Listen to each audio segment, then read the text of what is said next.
Hey, welcome to Koco's Corner. I am the huge one, Dave Koco from CocoSports.com or KOCOSports.net. It takes you to the same place. It's where the world comes to kick ass. Your home for combat sports, and above all, where it's okay to be a passionate fan.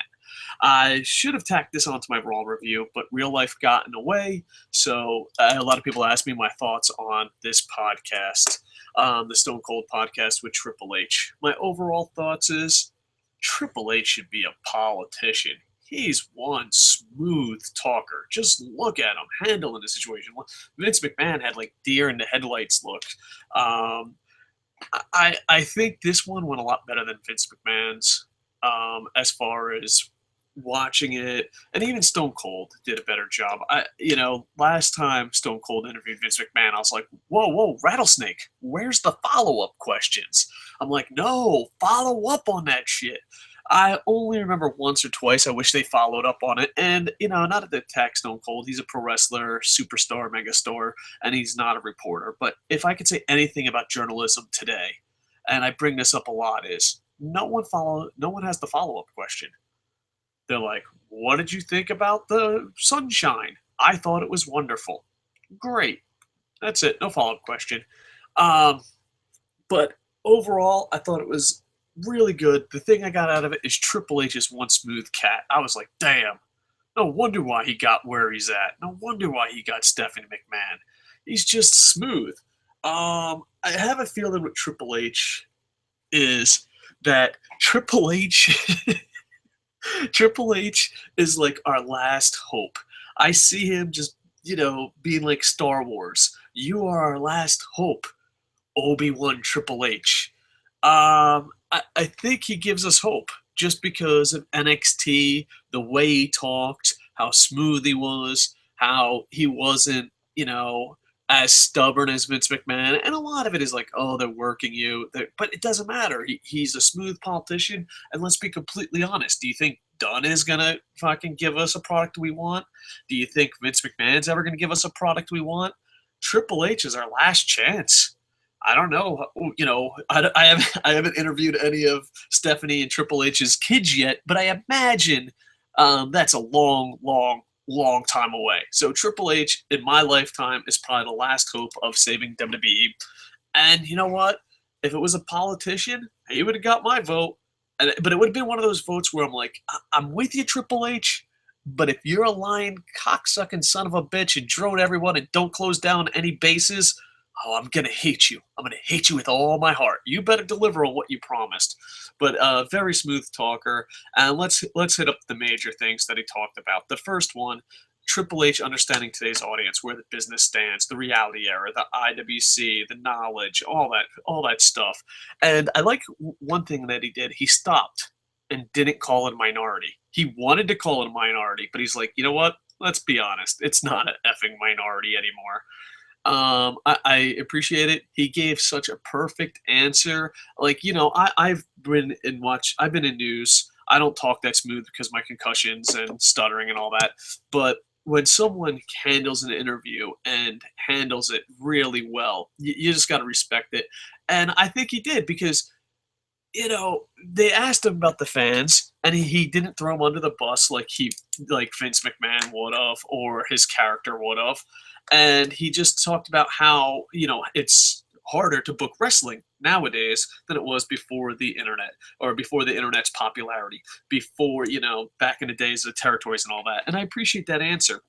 But this led to a different reaction on social media that I don't agree with. Is people were like, well, yeah, it's the fans' fault. Facebook, social media love to blame the fans. Like, well, fucking fans, blah, blah, blah, blah. Yeah, I fucking hate the fact that I look at spoilers. I run a podcast. I try to do it daily. I used to run a site. Now someone runs the blog for me, CocoSports.net. You can choose not to read the spoilers. That's an option, right? And not only that, but not only is not reading the spoilers an option, know what else is an option? Just fucking not paying attention to the internet. Movies do it all the time. People try to avoid the spoilers there. People do it all the time. And then people are always like, people also defended WWE because it's so funny.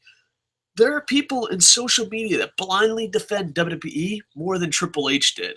And there was another thing where, like, oh, well, it's the fans' fault. They always want this, they want that, the internet. You don't think any form of entertainment or sport has that going for it? You know?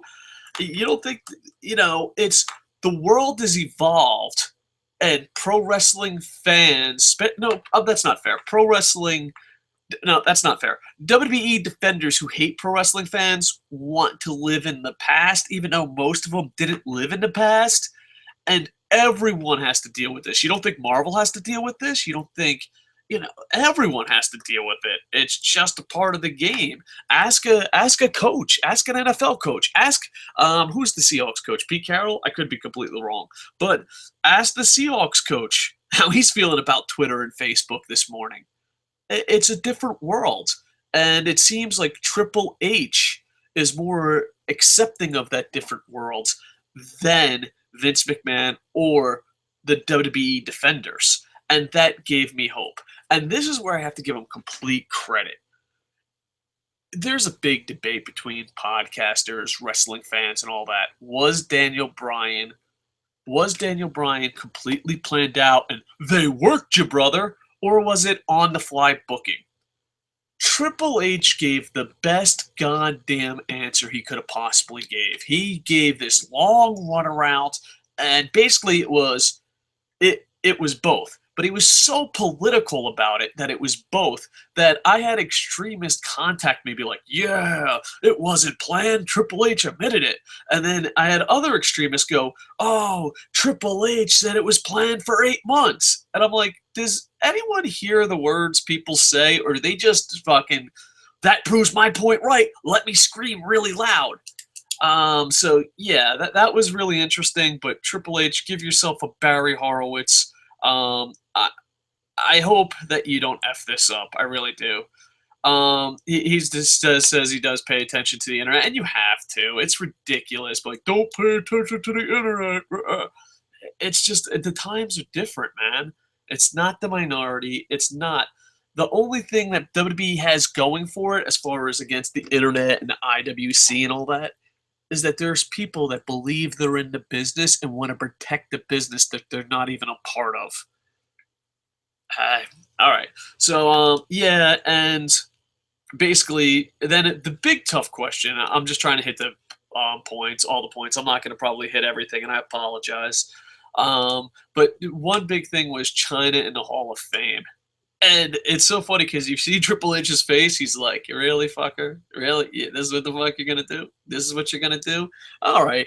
And basically he said China's not in the Hall of Fame because she deserves it. He did say that, but she's not in the Hall of Fame because of her porn days, which is bullshit because there's Hall of Famers that are on Skype right now showing me their titties for 5 nickels. There's a Hall of Famer, you, Triple H. Is Triple H a Hall of Famer? He will be if he's not one. There's you, Triple H, that you're like, oh, I'm worried about the children. By the way, you lied about the demographics. He lied about a lot of demographics like all WWE does. But he's like, oh, you got to worry about the children. Let me tell you something. China hit hard times and did porn. I don't know the reason. Triple H says he doesn't know. He played it really safe there, being political and stuff. But with that said, yeah, you Triple H, you made love to a mannequin in a casket. It's supposed to be a dead corpse on live television. I think that's way worse than porn, because the porn you can be like, well, that's not for kids. There's rated, there's this, there's that. Your product, according to you, is for kids. One thing I did find completely interesting, and I apologize if I'm going out of order. Please check it out. It's worth listening to. One thing I find interesting, and I thought was one of the best parts of the interview, was when he opened up about how he was bothered by people saying you only got your position because of you're with Stephanie. I thought that was really honest and good feedback, and I really, really enjoyed that part of the interview. On Brock Lesnar's future, he basically said Brock can do whatever he wants. He basically said, I feel he was hinting at like that bitch is going to the UFC. But he's basically he have unfinished business, and that was kind of an open end question, like, hey, we're negotiating, we'll see. On CM Punk, he went politically correct, said all the right things, said never say never, say I never had a problem with Punk, everything in there. Then he went to the insight into the NXT process, and I really, really enjoyed this just because this is what gave me hope. A lot of times, WWE defenders are like, if you don't like it, don't watch it. Fuck you. I'm a fan. Go fuck yourself. Second thing is that we want WWE to be good. I mean, most wrestling fans, there's a couple that just thrive. There's a couple podcasters that just thrive on calling people stupid and thrive on wrestling being horrible. But I think the majority of us podcasters and YouTubers, they really want the product to be better. And most people love the NXT product. And the things he was saying is just what everyone wants. And people were joking that he's like, "Oh, he blamed Vince for everything." I don't think so. I think he covered up for Vince pretty damn well. But the NXT parts were definitely the best. There was one though where he was full of shit. You could tell. He was like, "Oh yeah, we have Prince Devitt, and in Japan they said just go out there. I was overwhelmed." All right, Triple H, if you're just gonna make shit up, go all out. Be like, in Japan, they ride unicorns and fight Godzilla with their penises out, and they call it pro wrestling. Another thing that I did like, though, was he talked about how indie wrestlers come, and some are a sponge and do really well, and some have a stubborn attitude and, don't. And one example he gave was, hey, you could be a star on the Seahawks, but this is the Patriots, and this is our playbook. I thought that's a really good professional answer. I respect his opinion on it, and it's something that like I would probably have attacked him for. Like, hey, no, just fucking let him be, let him go, let him do it. And he's like, nope, this is our playbook. So I thought he worded that pretty damn well. Then he says Triple H is basically, they asked the question, what would you do different about Monday Night Raw? And he said move back to 2 hours, get the women more ring time. Stories develop more slowly over time, and promos become less scripted. And I think promos become less scripted is a real big deal, because I remember Triple H and his buddies hanging out at the reunion Raw, and it just felt fun. And, I'm one of those guys that will admit when they're wrong. I said that WWE, if they had good writing and could pull it off, could do a good 3-hour show. There's a part of me that still believes that. But hearing Triple H, Stone Cold, me thinking about it, I really do enjoy the 2-hour Impacts and 2-hour SmackDowns, even if they are not, on their A game, way more than I like the 3-hour show. The 3-hour show, you really have to be rocking. I have to wake up early in the morning to watch Monday Night Raw because I live in Tokyo. And there's times, because there's a time difference, I'm not paying attention, a little punch drunk. I'm just like, dude, how much more fucking time is left? I got shit to do, says the guy who does 2-hour podcast a day. But, I can start seeing the writing on the wall and realizing, hey, I believe WWE, if they brought their A game, could do 3 hours a day. Boom Boom was always against that. He's one of my co-hosts.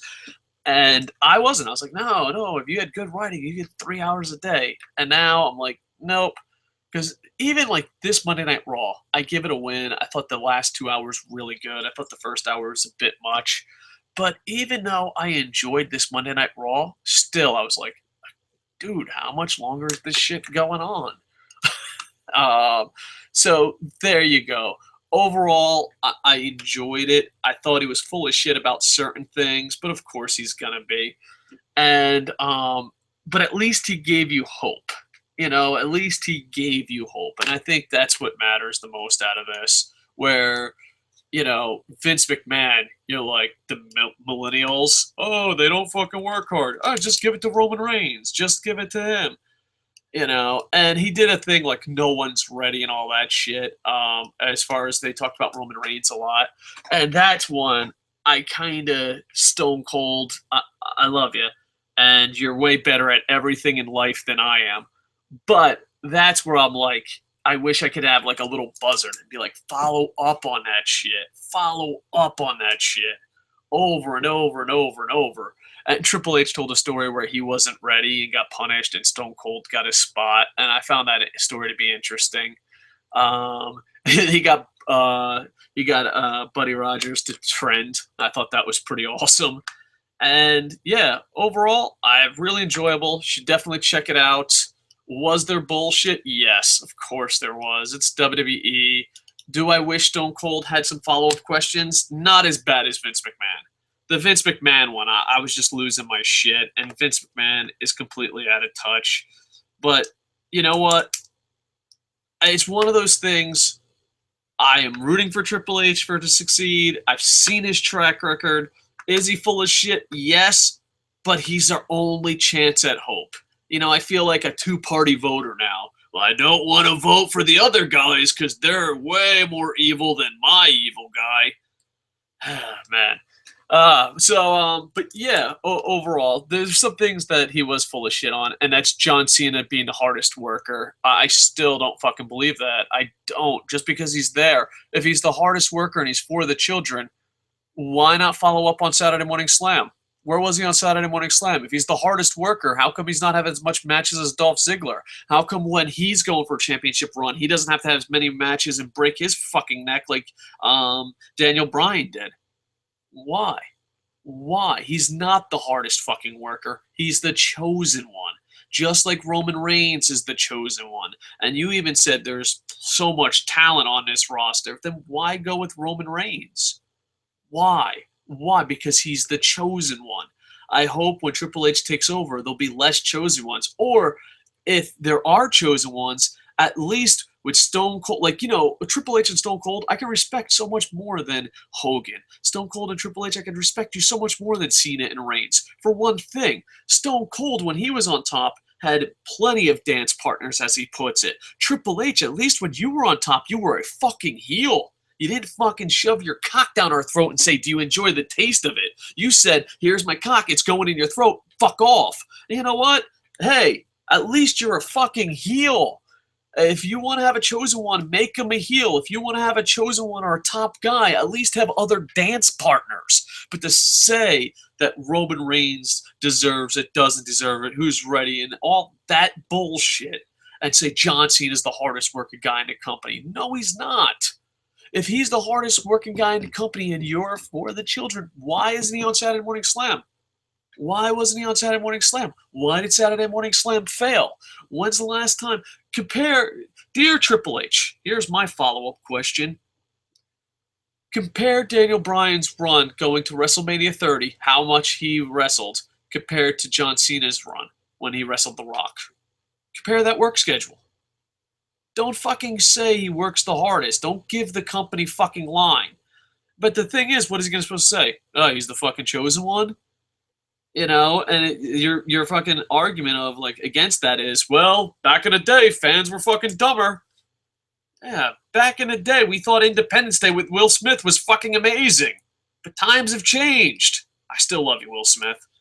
All right, so boop, there you go. Let's see if we got any live comments. It's an odd time to be doing this, so if I don't have any live comments, it could be a bit weird.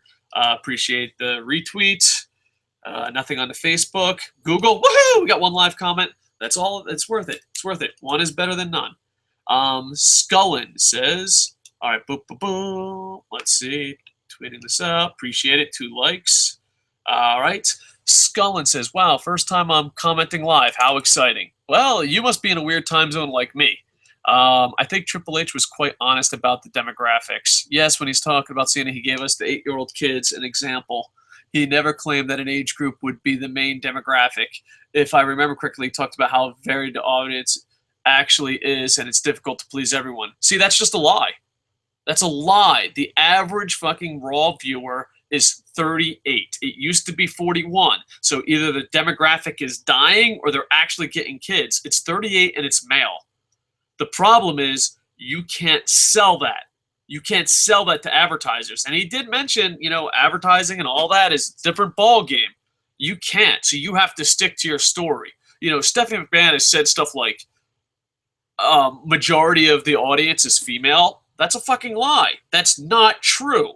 Maybe you play dirty statistics where you're like, in North Carolina, in a bar surrounded by lesbians, Monday Night Raw was on, and some of them looked at the screen, and in this lesbian bar in North Carolina, there were 70% women. No, these are lies. And the 8-year-old kid, as an example, is full of shit. Look at the ads. Hair Club for Men. Look at the time. See when John Cena comes on. I am a pretty I hate to use the word liberal because people think I'm talking politics, but I'm a pretty loosey-goosey parent. I am, you know. I let my kids curse. I let my kids stay up late. You know, all that matters to me is honor roll, character, and activities. If you're on the honor roll, you doing activities and all that, and you have good character, it's fine with me. Yeah, whatever. You want to say fucking jump fat Mario? Say it.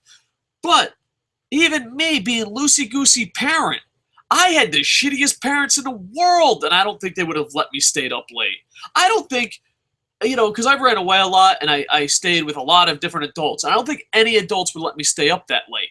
They're fucking full of shit. That, you know, you go, oh, there's 8-year-olds. Yeah, fucking very few. Very few. It's not your demographic, but you want to go to Skittles. You want to go to fucking Burger King. You want to go to all these big corporations, be like, hey, we're for everybody. And it's not. You're not doing it for your demographic. And even he said that. He's like, well, in NXT, we know what our demographic is. Yeah, no, your demographic for NXT is the same as it is for Raw. You're just lying. And if they're for the 8-year-old kids, you know what I mean? If they're for the 8-year-old kids, how come John Cena wasn't on Saturday Morning Slam every week? And how come Saturday Morning Slam was canceled? No, don't believe the lies. All right, boop. American a la carte. I love what Tripp said. Devitt said in Japan he didn't have to worry about TV production. Then anyone on Twitter showed Devitt coming out of a casket in full body paint. Yeah, that part was just either Prince Devitt just lied to him to have something in common. Prince Devitt, no. Are you out of your effing mind? Go look at Wrestle Kingdom. Go look how they played to the crowd. Go look at entrances from Wrestle Kingdom 8. Go check it out. Go out there and do your job. You know, maybe they said that once, but are you effing kidding me? So he comes to the stage and has to look a certain direction, and that's overwhelming. But body paint, thousands and thousands of people staring at you, television, pay-per-view, that's not over. Yeah. And not only that, but you notice he stalled for a name? When you stall for a name, you're either punch drunk, which, you know, I hope not, because Triple H is, you know, the only hope we have, and I know what it's like to be punch drunk, and it's not cool. I don't wish that on anybody. But he's either punch drunk and couldn't come up with a name like I do, get stuck from time to time, or he's lying. Because, you know, people pause when they lie. People wait, and they're like, Prince Devitt, that's the one. Yeah, he was overwhelmed. Really? No, it's bullshit. You know what, Triple H, you are a great salesman, a smooth talker, and your only hope for WWE being a good product. But with that said, yeah, you pulled on some bullshit right there. American a la carte. Hey, go check out his channel. American a la carte makes videos. We have to get American a la carte on here for Day 5. But yeah, go check him out. And he does video game type videos and also pro wrestling videos. I learned about the Nintendo situation, Nintendo and YouTube through him. But yeah, hopefully we can have American a la carte in the future. Scullin, I appreciate the live comments. Thank you very much. I will try to find a link to find it live because there'll be someone that's like, you tried to trick us. No one's trying to trick you. Become better at pirates. All right. Boop, boop. I think that's it. Oh, let's see. Do we got one more? There we go. Rewatched it. Oh, hold on. Let's see. Boop, boop. I apologize. All right. I see. I see what's going on, YouTube. I see. If I missed any of your live comments, I just want to give this shout out. It's mostly because, yeah. They don't want to show it to me. They're like, hey, you want to see your comments? Yeah, that'd be cool. Nope, not going to show you. All right, cool. Lennox Wooderson, Hall of Famer at at the Internet Infantry, high-ranking member, rewatched it today. Seemed like Trips lied about the Devitt thing, and when he said Daniel wasn't confident. Yeah, it's just the bullshit. A couple of other times you could see him lying because he was stalling or touching his face. Yeah, he definitely lied. But you know what? He's the only devil we have. He's the only chance we have of WWE being good if you're a WWE pro wrestling fan. And, I think most of our listeners and Internet Infantry and people in our community really want WWE to be better. But with that said, is you have to. And my whole thing is, I don't care that you lied to Stone Cold. I'm sure Stone Cold's a little pissed off about it. I don't even care you lied to me. I hope deep down inside you're not lying to yourself. And I hope deep down inside you have the honor and the pride to make the product better. All right. If I missed any of your comments, I do apologize. It's just acting wackety-do. Let me see. Boom, boom, boom. All right, here we go. We got a new comment. Lennox Wooderson says, I think Stone Cold made it be known that he thinks that Roman isn't ready, and Trips danced around it, but I think he made it known that Roman is winning at Fastlane. Yeah, I would be shocked if Roman Reigns doesn't win at Fastlane. I almost think that's the ultimate guarantee. They're doing every magic trick in their book to try to get him over. And the problem is, I'm defending Triple H without knowing the facts, but this is my theory on it. I think Triple H knows Vince likes muscle men, but Triple H wants to prove that he can pick a guy. So Triple H has to pick a guy that Vince McMahon can still masturbate to. And I think he's like, guys, if I can try it. I'm trying to play the game. But I'm just putting words in Triple H's mouth now, and it's more of a conspiracy theory than actual fact. All right. Thank you so much. I appreciate all the live comments. It means a lot. What do you think who do you think is winning the Reigns Bryan match?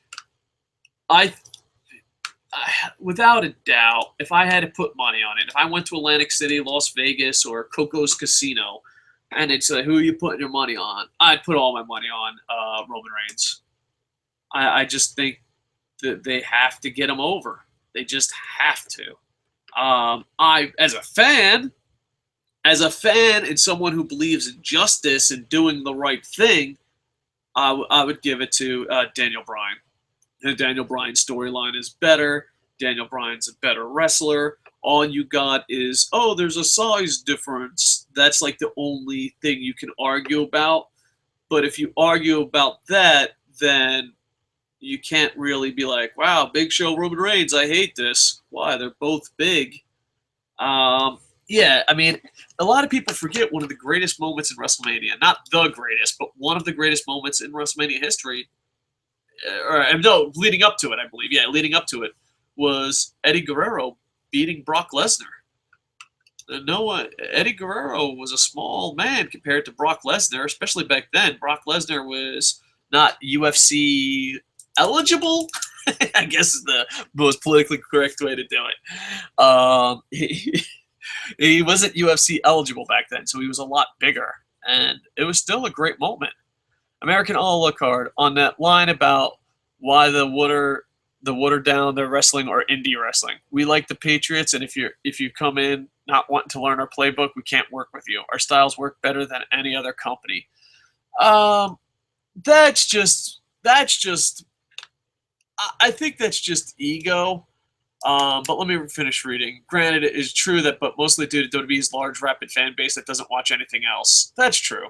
WWE could start a Japanese strong style and their audience would still accept it. Finally noticed the podcast, they didn't mention TNA or New Japan by name. That's probably something that they had, especially that New Japan is having, their network is free too, but New Japan's not lying about their fucking success.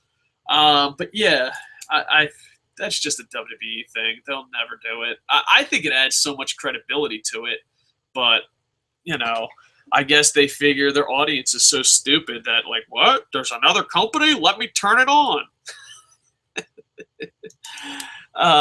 But, yeah, so there you have that. But as far as Our style worked better than any other company. That's just ego talking. He doesn't believe that. He just pushes that on it. And the reason why he doesn't believe that is because, if you go to humble people that are successful, they will tell you that their shit isn't the best. One thing, a lot of people make fun of 50 Shades of Grey. And anyone that don't know what 50 Shades of Grey are, you're living under a rock, but it's about to be a new movie, but it's a book. It was basically Twilight fan fiction. It's a sex novel that women love. And, she sold a lot of copies. J.K. Rowling has sold a lot of copies of Harry Potter. But they're still humble. And they know that their shit's not the best ever. A lot of writers and a lot of movie producers, even though they made a lot of money, will be like, no, ours isn't the best. It just made the most money. I'm going to say something that a wise Japanese man once told me. If you go to an artist and he talks about, money and being the greatest, it's an insecurity that he doesn't believe in his own art or product. And I believe Triple H and Roman Reigns are insecure for the fact they don't believe in their own product. When you go to a great artist of any kind or a great athlete and they're secure with themselves, they're okay saying, oh, yeah, someone is something I do. Someone does it better. But when you're insecure and you don't feel like it, like if you're Triple H and you're like, well, I married Steph, he showed his insecurities, which I really humbled and, it was really interesting to hear his story. But at the same time, oh, we're the best company and all that. That's just insecurity because they don't take pride in what they're doing. And I could have told you that when I was at FCW, NXT, turned NXT, WWE, bet these people, their big go-to line is, well, it's just pro wrestling. Well, have pride in it. And hopefully one day Triple H will have pride in it. Right now, he doesn't want to insult his father-in-law, his family, and all that. He's playing a part. And I hope once, the King of Kings becomes the real king, that he shows more of NXT and pride in the product. I mean, Stone Cold has pride in the product. I don't think Vince McMahon does. And I've said this before. Vince McMahon, if XFL was successful, if his wife won that class president contest in Connecticut that she was going for, if the World Bodybuilding Federation was successful, if WWE Films were successful, he would dump WWE in a second. He's embarrassed by it. You could see it in all the documentaries and interview. Well, where Triple H is, I want to believe that he's not embarrassed by it. And hopefully that will lead to it being better. All right. I said, oh, this is going to be a short show. And then I was like, I'm just going to talk forever. Look at the Lennox Witterson says, look at the pic of Punk when they brought him up. It was horrible. Yeah, but we still love Punk. And, people are going to love him or hate him. And WWE right now hates him, so they'll put an unflattering picture up. But, the funny thing is, that right there is just the mentality. No one talks about how good-looking someone is when they're a true wrestling fan or fighting fan. No one goes, oh, I'm a fan of Anderson Silva. Look how good-looking he is. No one says, oh, I'm a fan of CM Punk. I'm a fan of Roy Jones Jr. No one talks about how good-looking they are, but Vince McMahon and Vince McMahon's WWE does all the time. So, it's funny because, when they try to embarrass CM Punk, the CM Punk haters and WWE defenders will be like, oh, yeah, see, burn, you got him. And CM Punk fans are like, so?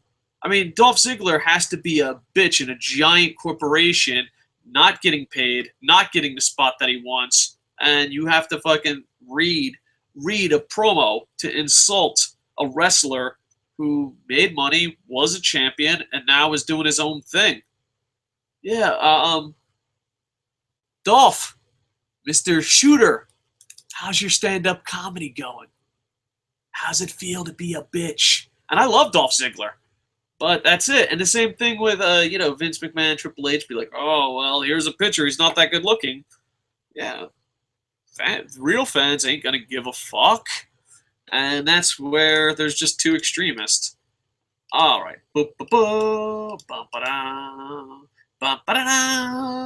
New Japan World is free this month for new subs. Yep.